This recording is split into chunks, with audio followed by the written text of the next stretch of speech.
A pérola que vem do governo petista Dilma Rousseff é a seguinte notícia: governo quer taxar empresa com alta rotatividade de funcionários.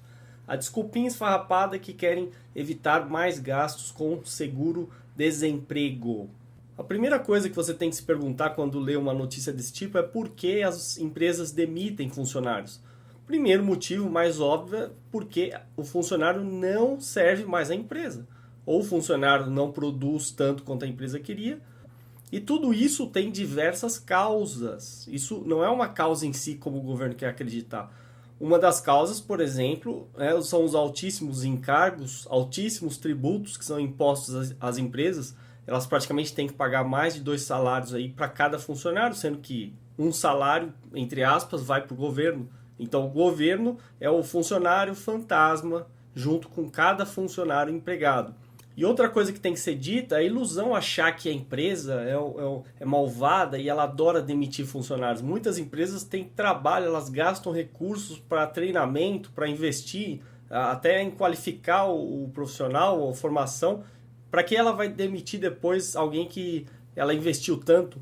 O que o governo está criando aí é uma espécie de funcionalismo público na iniciativa privada, criando uma semi-estabilidade, colocando obstáculos aí para o patrão demitir o funcionário. A consequência imediata disso será desemprego, já que as empresas vão pensar 2, 3, 4 vezes antes de contratar qualquer pessoa, porque se há um risco em serem taxadas por demissão, então elas têm que acertar em quem contratam, não vão contratar com qualquer um. Então muita gente aí vai ser filtrada mais do que já é hoje. E a própria ideia de seguro-desemprego é uma aberração, porque o Estado não deve ser uma babá, mas na verdade ele faz esse papel. Em vez de induzir uma cultura de poupança, incentivar as pessoas a terem uma poupança, né, uma garantia de que no momento em que ela ficar desempregada ela vai ter uma poupança para se garantir, não.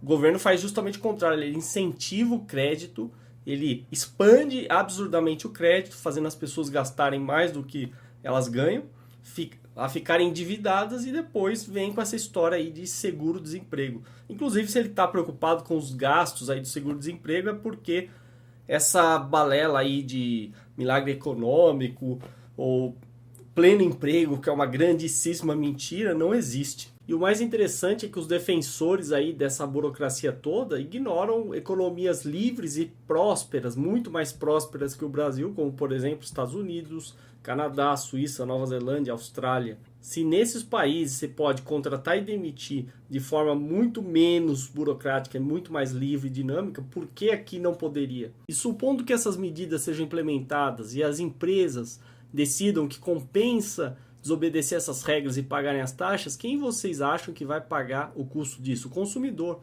E mesmo que elas obedeçam essas regras, e elas arquem com o custo de manter um funcionário que, no outro caso, seria demitido, também esse custo será repassado ao consumidor. Isso naturalmente vai contribuir por mais inflação e, como todos nós somos consumidores, nós pagaremos mais caro por uma medida desastrada do governo Dilma. É por isso que o governo é o maior especialista em criar problemas para o mercado, porque se ele não criasse problemas, ele não geraria essas consequências no mercado. Então ele precisa gerar essas consequências, criar um problema que não existia antes para depois posar de bom moço e falar que está salvando os trabalhadores. E esses são verdadeiros inocentes úteis, votam nesse tipo de governo aí, por exemplo, o PT. Resultado, fica parecendo aí que o governo é bonzinho, que está salvando os trabalhadores, quando na verdade são os próprios trabalhadores, com a ajuda do governo, que estão dando um tiro no pé.